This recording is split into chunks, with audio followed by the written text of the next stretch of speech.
প্রশ্নভুল মামলায় পরপর দুদিন তারা চেষ্টা করলো যে নিয়োগের বিজ্ঞপ্তিতে স্থগিতাদেশ দেওয়া হোক, তাদের রিপোর্ট হোক, জাজমেন্ট হোক, তারপরে সেটা জাজমেন্ট মেনে নিক পর্ষদ, তারপরে তাদের নিয়োগের সুযোগ দিক, ততদিন স্থগিতাদেশ থাক, এরকম তাদের ইচ্ছা।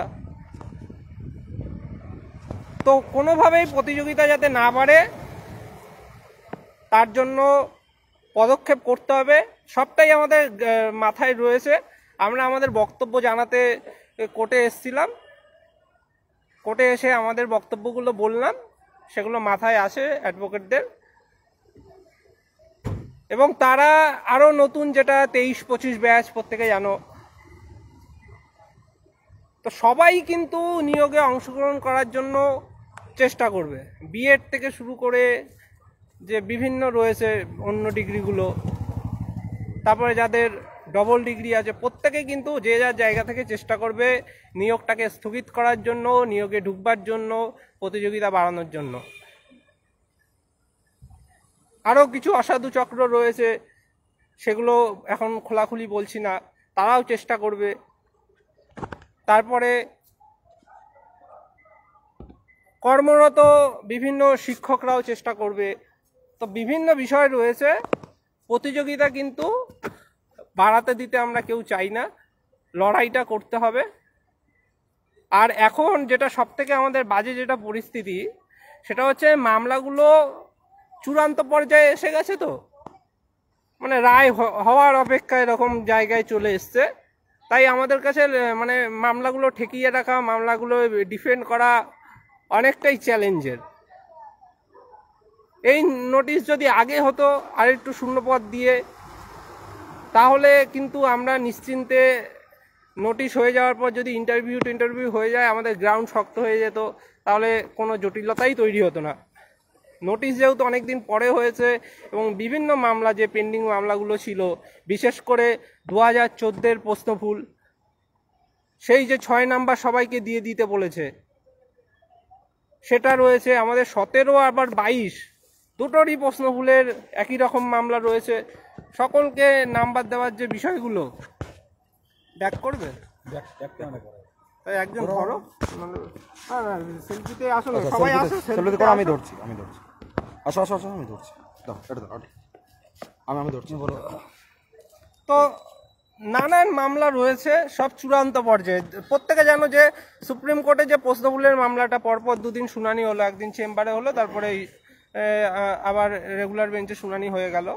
সেখানে ফাইনাল ডিসপোজালের জন্য অর্ডার দিয়ে দেওয়া হয়েছে, অর্ডার কপিতে লিখে দিয়েছে ফাইনাল ডিসপোজাল 25 তারিখে। তো 25 তারিখে যদি এইভাবে চূড়ান্ত রায় চলে আসে প্রশ্নভুল মামলার, কি রায় হবে আমরা তো জানি না। চুলচেরা বিশ্লেষণ হবে, তারপরে রায় হবে। যেহেতু এই রায়ে মানে পর্ষদ একবার কমপ্লাই করে দিয়েছিল, অনেকে চাকরি করছে ওই রায়ের ওই প্রশ্ন নাম্বার পেয়ে, তো ওদের কিছু কিছু গ্রাউন্ড ওদের অনেকটা শক্ত, এইগুলো আটকানো খুব একটা চ্যালেঞ্জ। অনেককে নাম্বার দিয়ে চাকরি দিয়ে দিয়েছে, অনেক পরেও চাকরি হয়েছে। তো ওদের এরকম রায়টা যদি হয়ে যায় আমাদের নিয়োগের আগে, তাহলে কিন্তু অনেক প্রতিযোগিতা বেড়ে যাবে। আর 2014 টেটের যে অনেকে বলছে যে ওয়েমান নিয়ে কথা উঠেছে বলেই যে সব 7 গুণ মাফ হয়ে যাবে, ওই মামলায় কিছু হবে না, এইগুলো ভুল ধারণা। ওয়েমান নিয়ে মামলা আছে ঠিকই, ওয়েমান নিয়ে প্রশ্ন আছে ঠিকই, সেগুলো নিয়ে এখনও চূড়ান্ত রায় হয়নি, সেগুলো নিয়ে কোনো চূড়ান্ত এখনও দুর্নীতি এই এসএসসির মতো দেখাতে পারেনি তদন্তকারী সংস্থারা। শুধুমাত্র সংশয়ের বসে সেগুলো কিন্তু আসবে না ওই রায়ের মধ্যে। আমরা গ্রাউন্ডগুলো তুলে ধরবো, কিন্তু ওই রায়ে কিন্তু আসবে না। ওটা যদি হতোই, তাহলে পুরো 14 টেটটাই বাতিল হলো, তারা আর নিয়োগে বসতে পারতো না আমাদের সাথে। যেহেতু আমাদের সাথে বসবে, তো ওইসব ভেবে, ওইসব গ্রাউন্ড ভেবে আরামে বসে থাকলে হবে না, অনেক জটিলতা কিন্তু আসতে পারে। 14 টেটের 6 প্রশ্ন পেলে অনেক অনেক লাখের কাছাকাছি পাশ করে যেতে পারে। আবার তাদের মধ্যে যাদের ট্রেনিং থাকবে আগের, মানে 16 সালের আগের যাদের ট্রেনিং রয়েছে, তারা আবার আগের চাকরির জন্য অ্যাপ্লাই করবে যে তাদের অন্যদের চাকরিতে দেওয়া হয়েছে, তাদেরও চাকরি দেওয়া হোক। তো এরকম অনেক জটিলতা তৈরি হতে পারে, সেজন্য আমাদের প্রস্তুত থাকতে হবে। তারপরে রয়েছে আমাদের 17 আর 22-এর প্রশ্নভুল মামলা, প্রত্যেকে জানো। সেখানে রিপোর্ট কি দেবে আমরা সবাই জানি না কি হতে চলেছে। রিপোর্ট দিলে সেটা সিঙ্গেল বেঞ্চে হয়তো রায় হবে। ডিভিশনে যদিও ওরা বারবার প্রে করছে রিপোর্টটা দেওয়ার জন্য, কালকেও করেছিল, আজকেও করেছিল, তো সেটা বিচারপতি অ্যালাউ করেননি। উনি বলেছেন তোমরা প্রয়োজন মতো পরবর্তীকালে শুনানির চেষ্টা করো। তো তার আগে আমাদের ফর্ম ফিল আপ বা ইন্টারভিউগুলো শুরু হয়ে গেলেও কিছুটা আমাদের গ্রাউন্ড শক্ত হয়। তো ততদিন আমাদের আটকে রাখতে হবে, চেষ্টা করতে হবে বিভিন্ন, কারণ 20-22-এর আপনারা জানেন যে তারা একটা সুবিধা পেয়েছিল, কারণ পর্ষদ তাদের প্রথম থেকে সহযোগিতা করে তাদের বিজ্ঞপ্তিতে তাদের অ্যালাউ করেছিল। সেজন্য 20-22 এবং আমাদের নিয়োগের রুলস অনুযায়ী এই কিছু অস্পষ্ট ছিল, সেজন্য সুপ্রিম কোর্ট মানবিক দিক থেকে তাদের একটা ব্যতিক্রম রায় দিয়েছে। তো 23-25টা একটু ভিন্ন আছে, সেখানেও আমাদের চুলছেড়া বিশ্লেষণ করে লড়াইটা করতে হবে। আরও বিভিন্ন যে মামলা, সার্টিফিকেটগুলো, বিভিন্ন ডিটেলস বলা ওই মামলা আমরা পয়েন্টগুলো ডিটেলস আলোচনা করব না। সবাই যে যার অধিকারে লড়াই করতে পারে, এতে তো আমাদের কিছু বলার নেই। তারাও চেষ্টা করবে তারা নিয়োগে ঢোকার জন্য, আমরা চেষ্টা করব আমাদের প্রতিযোগিতা যাতে না বাড়ে। যার যার লড়াই চেষ্টা সবাই করবে, আমরাও করব।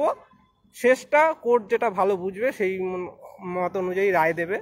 পুরো চুলচেরা বিশ্লেষণ হবে, এটুখানি বলতে পারি, কারণ অনেক পয়েন্ট রয়েছে অনেক বিষয়ে, আর রায়গুলো খুব চূড়ান্ত পর্যায়ে এসে গেছে, এটাই সবথেকে বড় সমস্যা।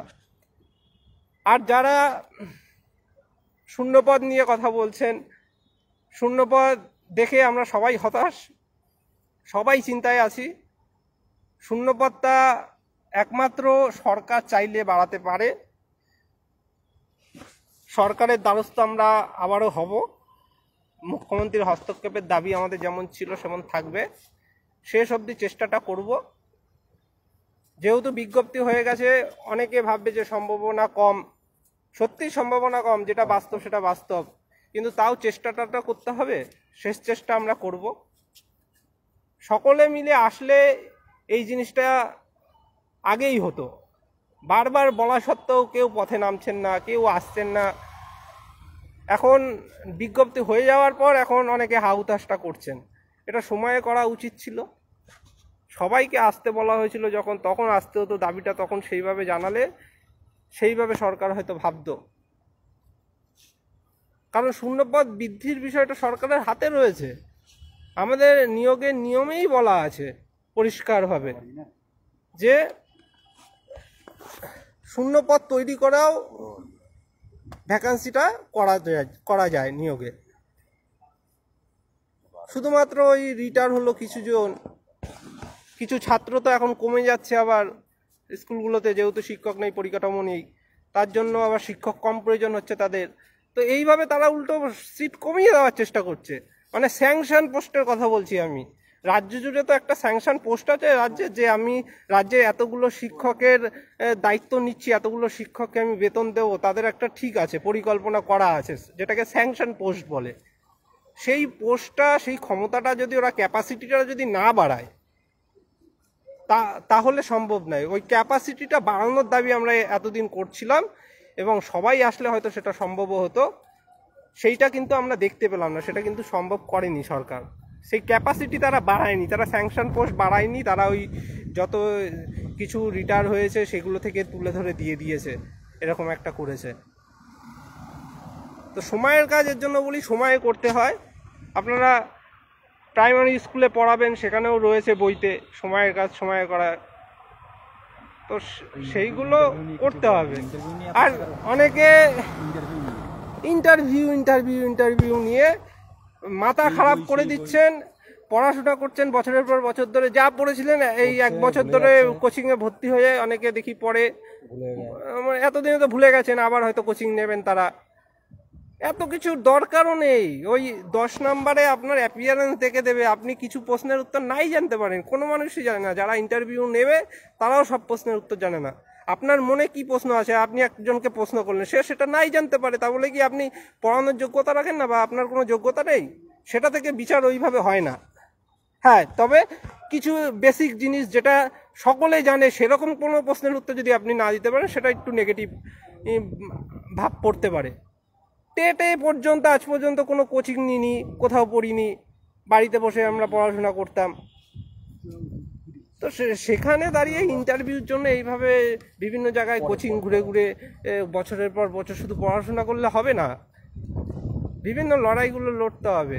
এমনি শূন্যপত্তা এই, তার মধ্যে প্রতিযোগিতা হাই রয়েছে।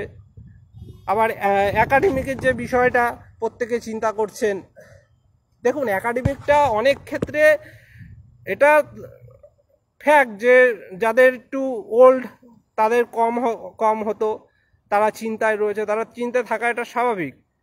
আমরাও তো ভেবেছিলাম যে পরিবর্তন একটা হবে, আমরা ইঙ্গিতও দিয়েছিলাম,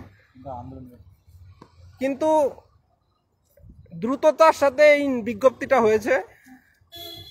এটা আমরা আশা করিনি যে বিজ্ঞপ্তিটা দিয়ে দেবে আমরা, কারণ পূর্বে নিয়োগ না করে এরা বিজ্ঞপ্তি দেবে, দেওয়ার হলে আগেই দিয়ে দিত। এটা খুব পুরোপুরি মুখ্যমন্ত্রীর নির্দেশ এসছে বলেই বিজ্ঞপ্তিটা হয়েছে।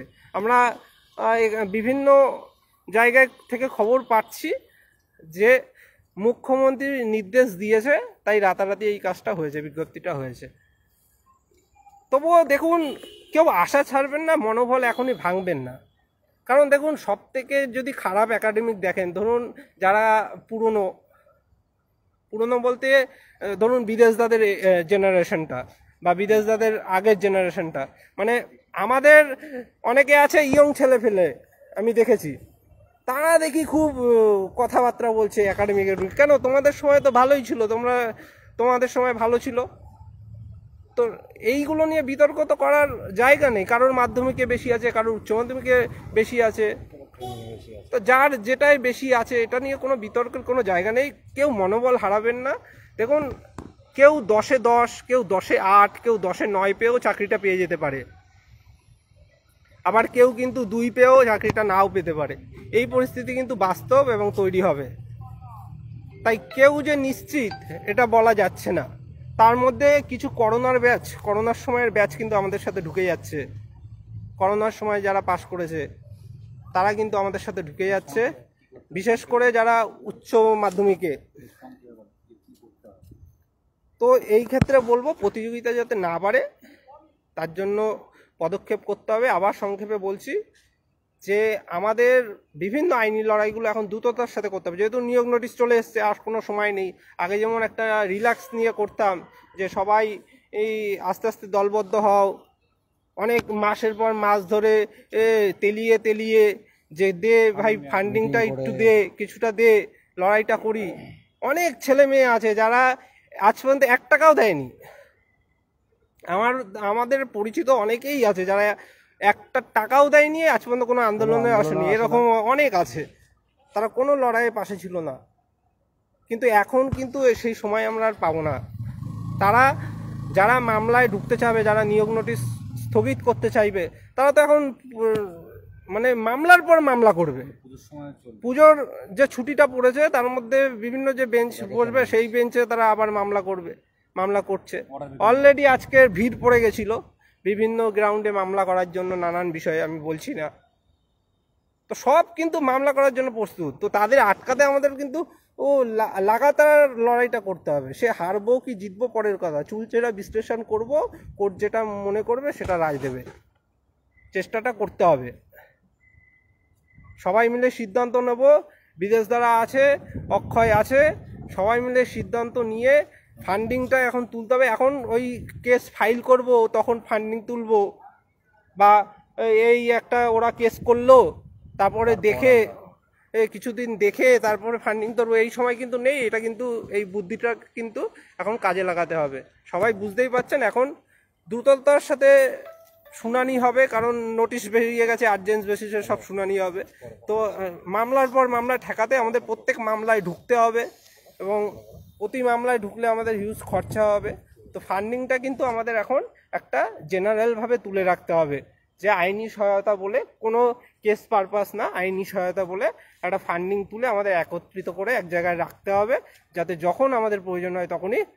এমনকি অ্যাডভোকেটরাও এটা বলছে যে আমাদের কাছে ফান্ডিং দিয়ে রাখতে হবে, আমাদের যখন যেই মামলাটা হচ্ছে ফাইল করবে তাই সেই মামলার বিপক্ষে আমাদের দাঁড় করাতে হবে, সেই মামলাতে সাথে সাথে কাউন্টার করতে হবে। তো এটা প্রতিদিন যেহেতু মামলা হবে আর প্রতিটা মামলায় আমাদের এরকম ঢুকতে হবে, তো লড়াইটা করতে হবে, হারবো জিতবো পরের কথা, চেষ্টা করতে হবে। একটা জেনারেল ফান্ডিংয়ের বিষয়ে আমরা আলোচনা করে সিদ্ধান্ত নেব, বাড়ি গিয়ে মিটিং করে সিদ্ধান্ত নেব। জেলার যারা প্রতিনিধিরা আছে একটু পাশে থাকবেন। বেশদা বলো। দেখুন আইনি যাও তুমি যাও, দাঁড়া দাঁড়া তুমি যাও না, এই প্রবলেম না। দেখুন আইনি বিষয় নিয়ে মোহিত যেটা বলেছে তার বাইরে আমরা কোনো কথা নেই। যে কথা প্রথমে বলবো যে ভ্যাকান্সি বাড়ানোর চেষ্টা করতে হবে, হবে না বলে কোনো মানে নেই। সবাই স্বাভাবিক অবস্থায় বলবে যে হবে না, এটা সম্ভব না, কিন্তু সরকার ইচ্ছে করলে পারে। কারণ এর আগেও এটা হয়েছে, যখন ওই কনস্টেবলের কথা বলছি, পুলিশের ক্ষেত্রে কিন্তু ভ্যাকান্সি বাড়ানো হয়েছে। আমাদের ক্ষেত্রেও চেষ্টা চালিয়ে যেতে হবে। হবে না বলে বাড়িতে বসে থাকলে আজকে ইন্টারভিউ নোটিফিকেশানটাই আসতো না। আজকে সত্যি কথা বলতে কি এত আগে কিন্তু নোটিফিকেশান আসার কথা নয়। পরিষ্কারভাবে আবারও বলছি, ক্লিয়ারলিভাবে বলছি, এত আগে কিন্তু নোটিফিকেশান আসার কথা ছিল না। কিন্তু টেট উত্তীর্ণরা যেভাবে দিকে দিকে বিক্ষোভ, দিকে দিকে আন্দোলন করছিল, সেই অবস্থায় কিন্তু তড়িঘড়ি সিএম ম্যাডামের নির্দেশে কিন্তু এই নোটিফিকেশান দেয়া হলো। আমরা ভেবেছিলাম এবং জানতাম এবং শুনেছি যে অনেক কিছু পরিবর্তন হবে একাডেমিকের ক্ষেত্রে, কিন্তু সেটাও কিন্তু সুযোগ ছিল না। মানে এমনভাবে অর্ডার চলে এসে রাতারাতি নোটিফিকেশান বের করেছে। তাই অনেক কিছু চিন্তা থাকলেও হয়তো পর্ষদ করে উঠতে পারেনি। তো যাই হোক, এই অবস্থায় কিছু করার নেই, স্যাংশন পোস্ট দিয়েই রিক্রুটমেন্ট চালিয়ে দেওয়া হয়েছে। হয়তো দেরিতে হলেও হয়তো কিছু ভ্যাকান্সি বাড়তে পারতো, কিন্তু এটা সবাই কথার কথা। আমাদের এই শেষ সময় এটাই ছিল, তবে নোটিফিকেশানটা পুজোর আগে আসবে এটা কিন্তু আমাদের ভাবনাতীত ছিল। যাই হোক, আমাদের ভ্যাকান্সি বাড়ানোর জন্য চেষ্টা চালিয়ে যেতে হবে। আর যে আইনি পদক্ষেপ নিয়ে সোশ্যাল মিডিয়াতে কিছুই বলবো না। ব্যাপারটা হচ্ছে এখন যেহেতু মোহিত যে কথাগুলো বলছিল যে প্রত্যেকটা কেসের রায় চূড়ান্ত পর্যায়ে চলে এসছে, কি প্রশ্নভুল কি অন্যান্য বিষয়গুলো, তো চূড়ান্ত পর্যায়ে এই যে আজকে হাইকোর্ট ছুটি হয়ে গেল, কিন্তু কিছু কিছু বেঞ্চ যেটা বলে ভ্যাকেশন বেঞ্চ, সেই ভ্যাকেশন বেঞ্চে কিন্তু শুনানি হেয়ারিং হয়। তো ভ্যাকেশন বেঞ্চ থেকে অনেকেই ইন্টারিম অর্ডার বের করতে চাইছে, তাই তো? অনেকেই অর্ডার বের করে নিয়ে গেলে কিন্তু আমাদের কিছু করার থাকবে না, তাই আমাদের রেডি থাকতে হবে। আপনারা জানেন এত বছর পর্যন্ত ম্যাট 1594 সুপ্রিম কোর্টের মতো একটা শীর্ষ আদালতে আমরা লাখ লাখ টাকা খরচ করে কিন্তু অন্তত পক্ষে আটকে রাখতে পেরেছি। কে কি বলল, কে কি বিভ্রান্ত ছড়ালো, সেটা আমরা পাত্তা দিই না। কিন্তু 2022 সালের প্রাইমারি টেট উত্তীর্ণরা যারা পাশে প্রথম থেকে ছিল তারা জানে কতটা পরিশ্রম করতে হয়েছে। নাহলে এতদিন 2014 প্রশ্নভুল মামলার রায়ই বেরিয়ে যেত, সেখানে 1 লক্ষ পাস করতো, আটকে রাখতে পেরেছি। তো এই যেহেতু নোটিফিকেশান চলে এসছে, শূন্য পদের লড়াইটা করতে হবে, সাথে সাথে আইনি পদক্ষেপ যেগুলো না নিলে নয় সেগুলো কিন্তু নিতে হবে। আপনারা বুঝতে পারছেন না পরিস্থিতিটা, আজকে শুনে তো মাথা কাজ করছে না। কোর্টে লাইন পড়ে যাচ্ছে, প্রত্যেকেই ঢোকার চেষ্টা করছে। আর আমাদের কথা কমানো নয়, আমাদের কম্পিটিশন বাড়ানো যাবে না। আমাদের কম্পিটিশন কোনোভাবে বাড়ানো যাবে না। যা আছে 82, 84, 86 সবাই কম্পিটিশনে আসুক, সবাই আসুক, কিন্তু নতুন করে কাউকে বাড়ানো যাবে না।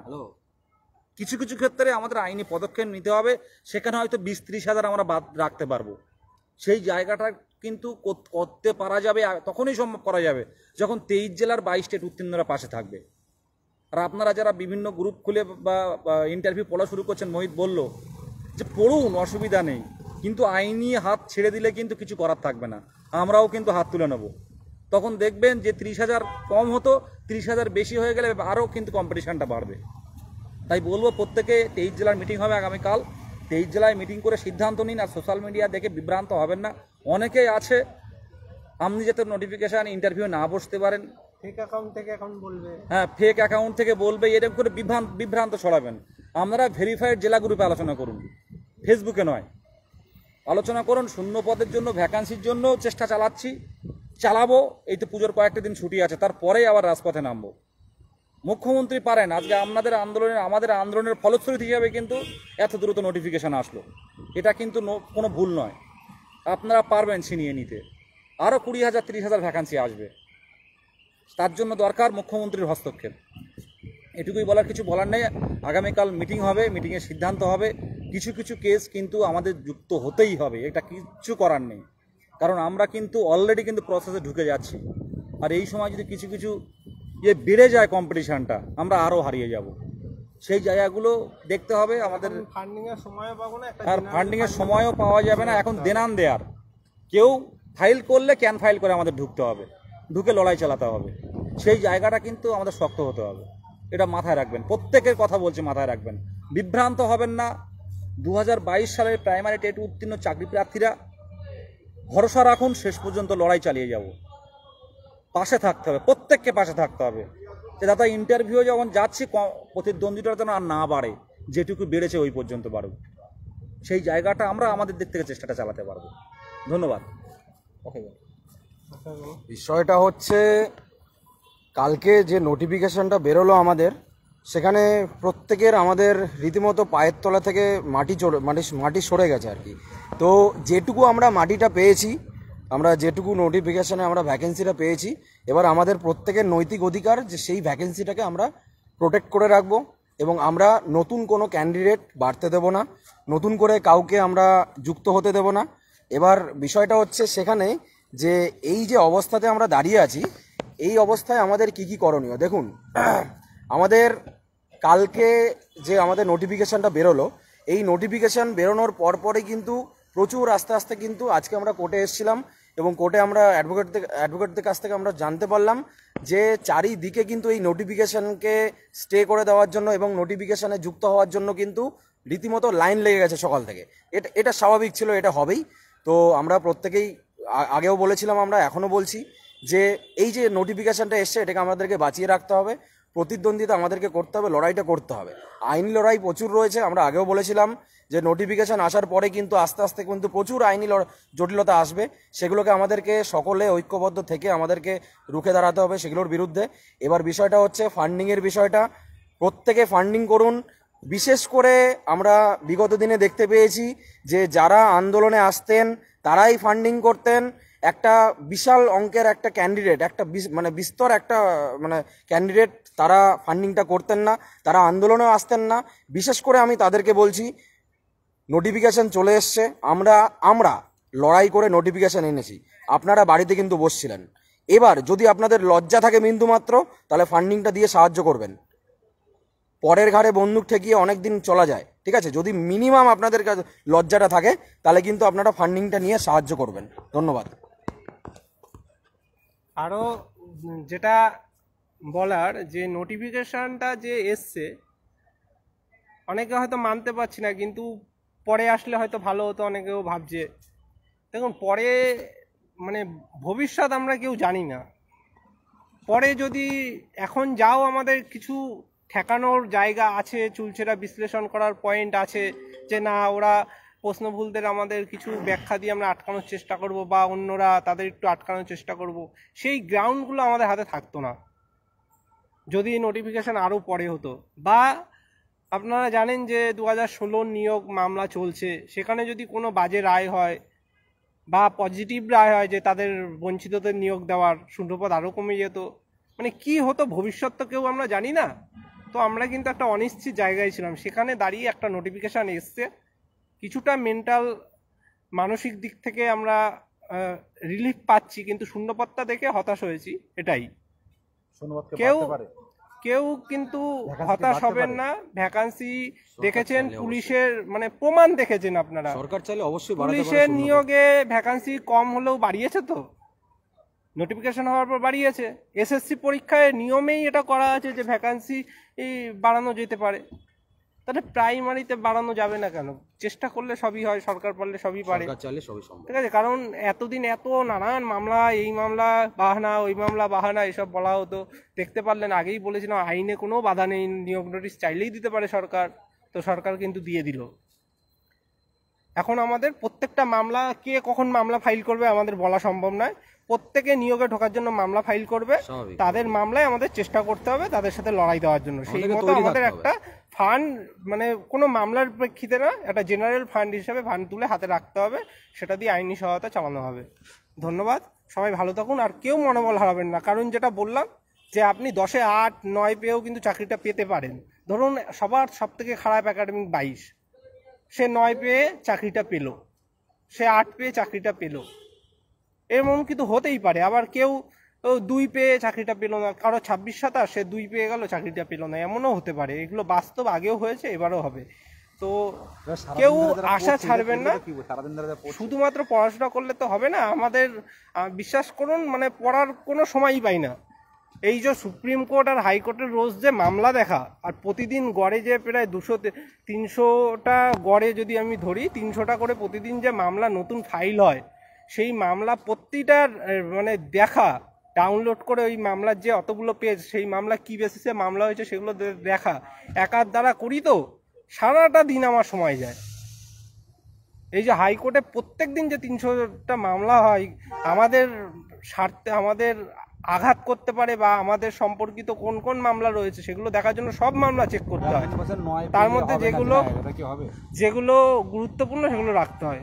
সব ভুল কথা দেখতে পারবেন, মেরিট লিস্ট যাবে, বেরাবে, জেনারেল হোক আর যাই হোক। জেনারেলদের মধ্যে তো অনেকে ইডব্লিউএস আছেন, ইডব্লিউএস এর দেখবেন অনেক কম কাট অফ হয়ে যেতে পারে। বিভিন্ন চাকরির পরীক্ষা দেখা গেছে যে বিভিন্ন কাস্ট যেগুলো রয়েছে, SC ST OBC, তাদের থেকেও কম হয়ে যাচ্ছে মাঝে মাঝে ইডব্লিউএস এ। তাহলে জেনারেলের যারা ইডব্লিউএস বের করেছেন, তো তাদের তো অনেক সুযোগ আছে, হতাশ হওয়ার কিচ্ছু নেই। চেষ্টাটা শেষমেশ করতে হবে, যা হওয়ার তো হয়ে গেছে, আমাদের হাতে তো ভবিষ্যৎ কিছু নেই, নিশ্চিতভাবে কিছু নেই। আপনি দেখুন না, আগের নিয়োগের কথাটা ভাবুন, বাস্তব পরিস্থিতি ভাবুন। আগের নিয়োগে কতজন ছিল? অল্প গুটি কয়েক ক্যান্ডিডেট ছিল, সেখানে ওদের মানে যতজন ক্যান্ডিডেট ততজন শূন্য পদ, তাও এখনো পর্যন্ত 5-6 হাজার এখনো চাকরি পেল না। তো এগুলো কিছু করার নেই, বাস্তব। তো কিছুজনকে আশা ছেড়ে দিলে হবে না, আশা শেষ পর্যন্ত রাখতে হবে। যতদিন না মেরিট লিস্ট বেরাচ্ছে ততদিন আশা রেখে লড়াইটা করুন। শূন্যপদের দাবিটা রাখতে কর্মসূচি করা হবে, কর্মসূচিতে যোগদান করুন এবং আইনি লড়াইয়ের পাশে থাকুন। ধন্যবাদ। পুরো লাইভটা দেখলেন আপনারা।